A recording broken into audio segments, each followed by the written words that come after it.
চাকা যদি খান রাস্তা হবে ফাঁকা। কি রানবেন এই দিয়ে? কি রানবো সেইটাই দেখতেছি। মানুষ বেশি পোষায় যাবে এতে হবে এতজনের ভাত?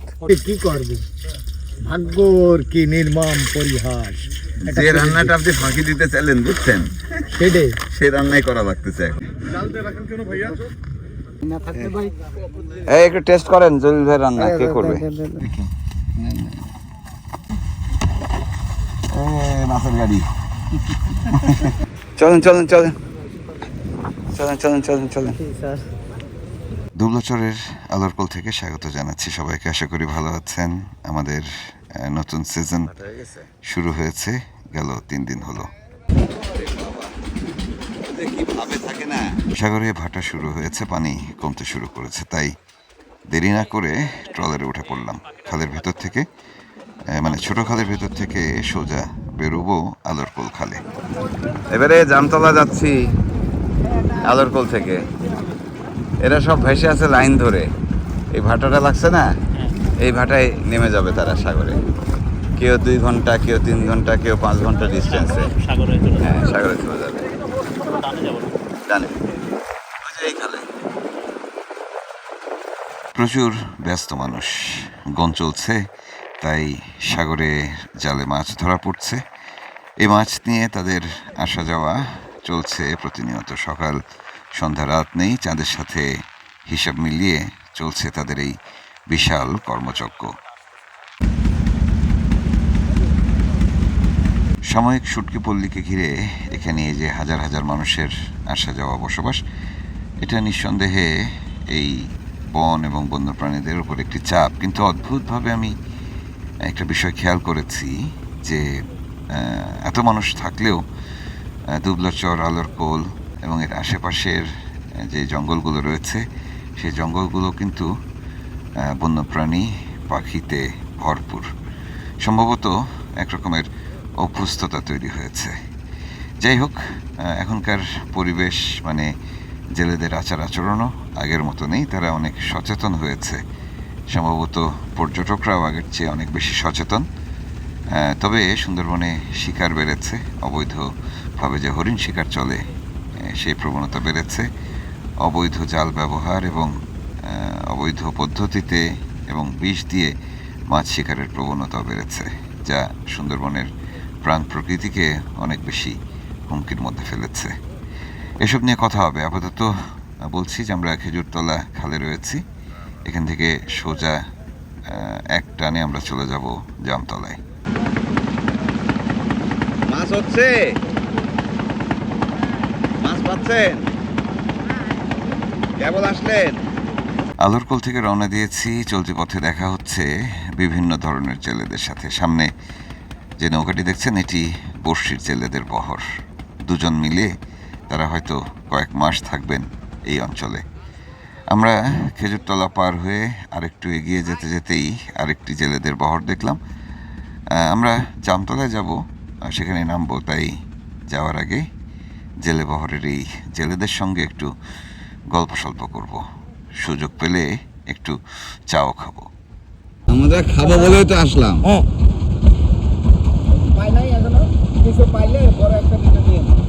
ও ভাই, আমরা 20 জন আছি। হবে হবে, পোষাবে সবাই, সবাই পোষাবে। বললাম 20 জনের ভাত হবে না? হ্যাঁ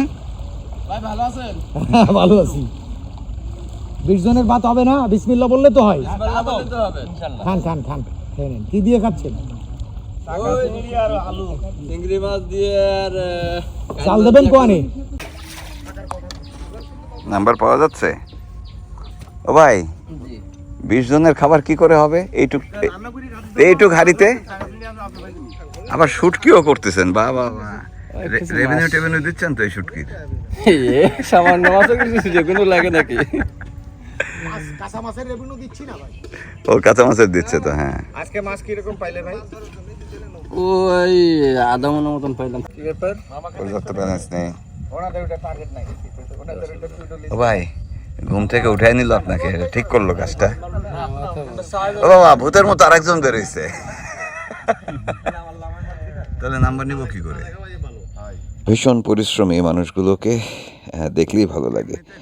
ওনাদের সাথে দেখা হলে এত আন্তরিকতার একটা হাসি দেন, এরপর চা নাস্তার আহ্বান জানান, মানে আমন্ত্রণ করেন।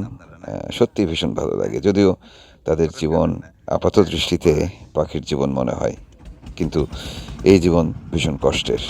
লবণ জলের এই জীবনে আমরা আসলে টিকে থাকতেই পারবো না। যাই হোক, জেলেদের কাছ থেকে বিদায় নিলাম। আমরা এখন সোজা চলে যাচ্ছি সেই জামতলার শুটকিপল্লীতে। সেখানে আমাদের বেশ কয়েকজন পরিচিত শুটকির কারবারি এবং জেলে ভাই রয়েছেন। সামনের বেলাটা তাদের সঙ্গে কাটাবো।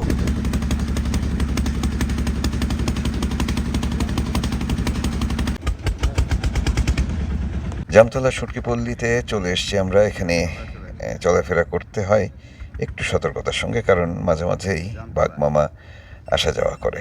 যাই হোক, আমরা নেমে পড়লাম এবং সতর্কতার সঙ্গে দল বেঁধে হাঁটা দিলাম সাময়িক শুটকিপল্লীর দিকে।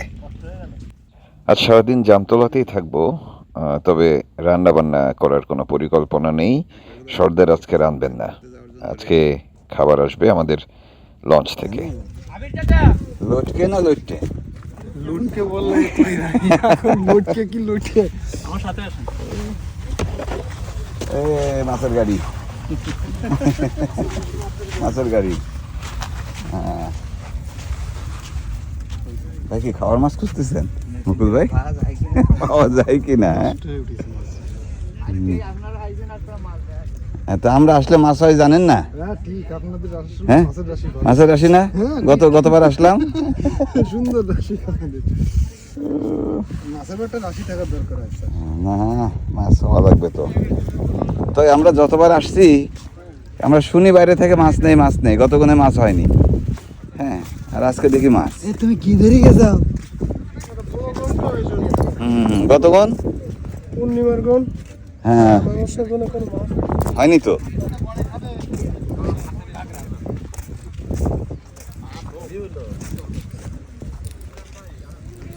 আসলে আমাদের তো মাছ খোটার দরকার নেই, যতগুলো বসেল আসছে, তো আমরা তো পুরো চর ধরে মাছ খাওয়ানোর কথা।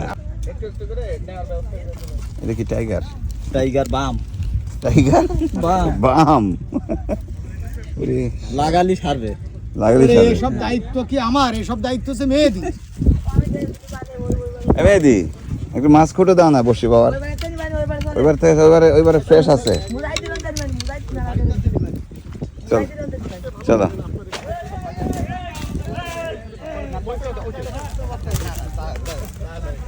মেহেদি, তোমার তো গাড়ি ভালোই হয়েছে রে, আটা কমে গেছে। কিন্তু শাক নিয়ে গেছি। এবার হ্যাঁ, এরা খাওয়ার আগে আমি খাইছি। মেলা ব্যস্ততা ভাই। মাছ তো ভালোই হয়েছে। এটা ফাঁসে না? মধু ফেসা, মধু ফাঁসে, তেলে ফেসা না, এটা মধু। হ্যাঁ, মধু ফাঁসে মাছ, কিন্তু মেলা মাছ হয়েছে, সুন্দর।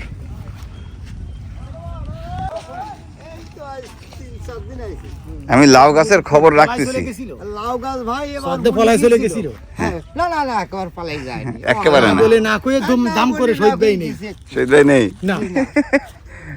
এবার লাউ গাছ আমার এই যে পানিতে বুড়িয়ে দিয়ে এই যে ইয়েতে অনেক ক্ষতি হয়েছে। আহা, যাক যাক যাক, এলার বলে বহুত পানি হয়েছে। পানি হলো তো। হ্যাঁ, তারপরেও গাছ আছে, সমস্যা না। এই জায়গায় পানি উঠছিল, না, এইখানে উঠিনি, আমার ওই নিচের সাইডে উঠছে। বুঝতে পারছি। আমরা মুকুল ভাই দোকানে চলে আসছি। ওরে বাবা, কেন?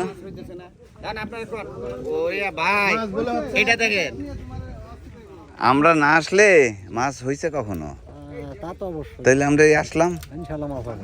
হ্যাঁ, আর আপনাদের দৌলতে মাঝে মাঝে পাইছিলেন মাছ? একটা মাছ পাইছি মাত্র। আপনার টুইন টাওয়ারের কি অবস্থা? বাগেরহাটের রামপাল থেকে আসা জলিল ভাইয়ের কথা নিশ্চয়ই আপনাদের মনে আছে।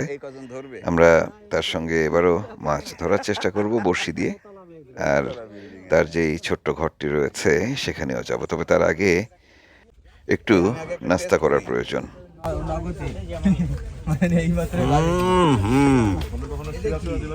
ভাই মজা হয়েছে, খুব মজা হয়েছে।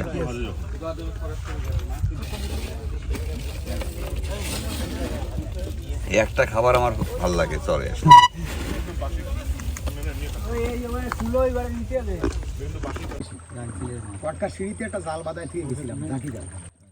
আজকে দুপুরের খাবার লঞ্চ থেকে আসবে, বেশ কয়েক পদের খাবার রান্না হচ্ছে সেই ভোরবেলা থেকেই, কাজেই আমরা বেশ নির্ভর। বিশেষ করে আমাদের বেলায়েত সর্দার তো গায়ে বাতাস লাগিয়ে ঘুরে বেড়াচ্ছেন। যদিও আমি চেয়েছিলাম যে আজকে দুপুরের খাবার সর্দার রান্না করুক। তো যাই হোক, আমরা ঘুরে বেড়াচ্ছি। জামতলায় এসে দুপুর গড়িয়ে যাচ্ছে, খাবারের খোঁজ নিতে গিয়ে জানলাম রান্না নিয়ে বেলায়েত সর্দার এখন মহাচাপে। কি হয়েছে? আমার ব্যবসাটাই হানা দেবেন আপনি। না, আপনি যদি আমাদের খাবার যদি আটকায় যায় তখন কি করা যাবে? কোথায় আটকাইছে ভাই? চরে জামতলায় পিকনিক আসছিলেন, পিকনিক কোন সরে নাম করা যাবে? নাম করা যাবে না। ভাই চলেন। এখন জান না হ্যাঁ, আমরা চলেন। আমরা একটা অর্থনৈতিক কাজে ছিলাম, আপনার জন্য ওয়েট করতেছিলাম। এখানে তাহলে ভাই আমাদের তো ইয়ে আসেনি খাবার তো।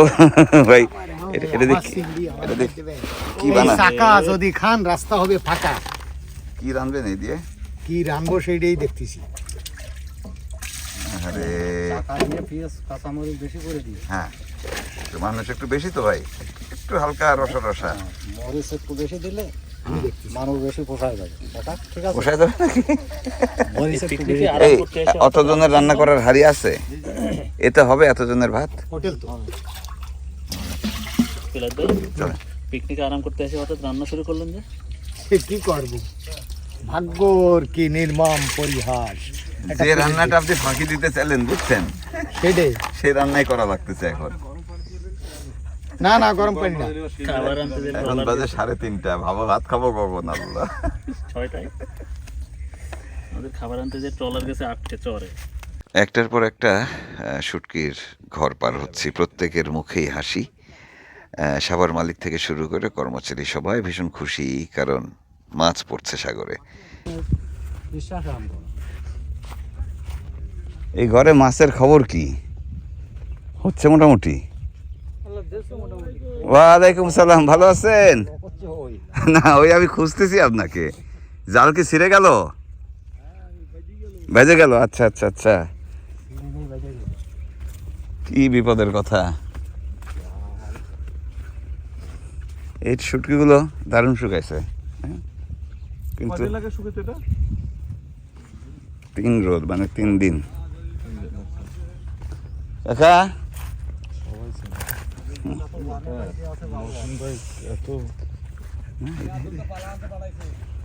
আমাদের জন্য কি আনতে পাঠালেন?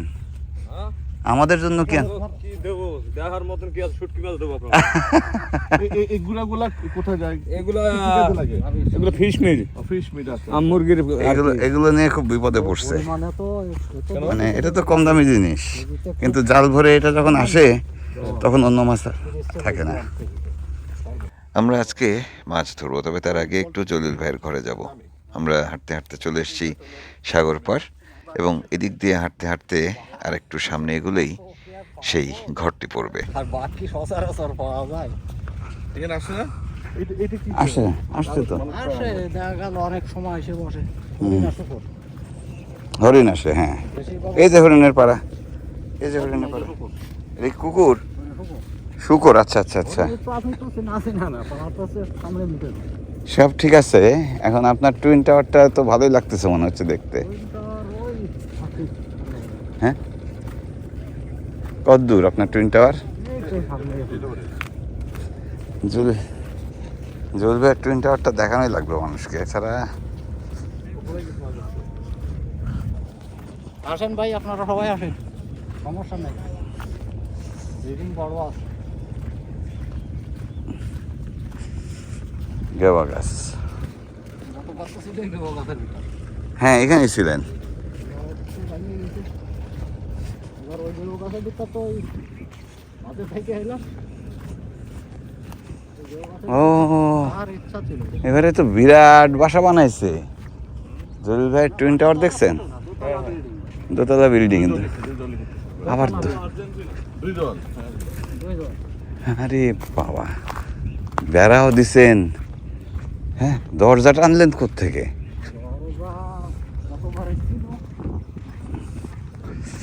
ওরে সর্বনাশ করছে। জি, জালটা কেন দেন? ওরে বানরের গাছগুলো খেয়ে যাবে, আমারই খেয়ে যাবে তার। তো কিছুই থাকবে না। এই যে আমাদের জলিল ভাইয়ের সংসার। ওরে বাবা, ও ভাই বাজার বাড়ছে মনে হচ্ছে, বাজার একটু বেশি বেশি লাগতেছে। বাজার শুধু আলু, বাজার কই টাকা না থাকলে জলিল ভাইয়ের ছোট্ট সংসার সুন্দরবন এবং সাগরের মাঝামাঝি জায়গায়। ছোট্ট ঘরটিতে দুজন মাত্র থাকেন, যদিও তিনি আগে একা একাই থাকতেন। এবছর একজন সহযোগীকে সঙ্গে করে নিয়ে এসছেন। তো তারা দুজন মিলে এখানে থাকেন, মাছ ধরেন, ছোট ছোট করে বাজার করেন, ছোট ছোট করে রান্না হয়, ছোট ছোট করেই চলে তাদের ছোট্ট সংসারটি।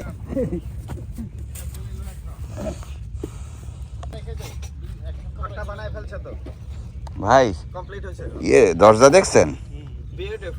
হুম, জি, দেন দেন দেন দেন দেন, খিদা লাগছে, একটু টেস্ট করি। মাছ ধরা বাদ দিয়ে এগুলো করলে হবে জলিল ভাই? মাছই তো খাচ্ছি। চলেন চলেন, মাছ ধরেন, মাছ ধরেন। আপনি মাছ ধরবেন, পানি আমি খাওয়াবো, আপনি খালি মাছ ধরেন। হ্যাঁ, মিষ্টি পানি। না থাকলে ভাই এই একটু টেস্ট করেন জলিল ভাই রান্না কে করবে? সারাদিন না লাগবে না লাগবে না আর লাগতো না, আপনি নিজে খান, আমাদের লাগে। ধরো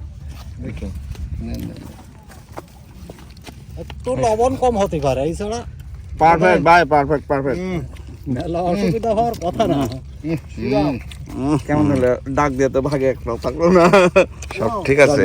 জলিল ভাই কিন্তু ভীষণ মাত্রায় প্রান্তিক একজন মানুষ, তবে তার এই ছোট্ট ঘরটিতে আসলে কখনোই আপ্যায়ন ছাড়া আমরা ফিরতে পারি না।